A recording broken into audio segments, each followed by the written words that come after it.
नांदेड जिल्ह्यातील माहूर तालुक्यातील मोजे शेख फरीदा वजरा येथे एक धक्कादायक घटना घडली आहे। पत्नी नांदायला येत नसल्याच्या नैराश्यातून 27 वर्षीय युवकाने थेट हाय व्होल्टेज वीज वाहिनीच्या टावरवर चढून आत्महत्येचा प्रयत्न केलाय। मात्र ग्रामस्थांच्या प्रस्तावनामुळे त्याची समजूत काढण्यात यश आले आणि त्याला सुरक्षित खाली उतरविण्यात आल्याने मोठी दुर्घटना टळली। मिळालेल्या माहितीनुसार चंद्रकांत चरण चव्हाण वय 27 वर्षे याची पत्नी विशाखा काही दिवसापासून माहेरी अनमाळ येथे राहत असून वैवाहिक वादामुळे ती पतीकडे परत येत नव्हती। त्यामुळे मानसिक तणावात असलेल्या चंद्रकांतने हाय व्होल्टेज टावरवर चढून आरडाओरडा करत आपली व्यथा मांडली।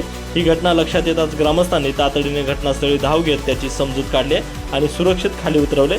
स्थानिकांच्या माहितीनुसार चंद्रकांतने यापूर्वी पत्नीसोबतच्या वादातून 2 वेळा वीज प्राशन करण्याचा प्रयत्न आणि एकदा गळफास घेऊन आत्महत्येचा प्रयत्न केल्याचं सांगितलं जातं। या घटनेनंतर गावकऱ्यांनी पोलीस प्रशासनाने आणि संबंधित यंत्रणांनी या प्रकरणाची मध्यस्थी करून दाम्पत्यातील वाद मिटवण्याचा प्रयत्न करावा अशी सुद्धा मागणी केली जाते। इलियास बावानी, एकमत डिजिटल, माहूर।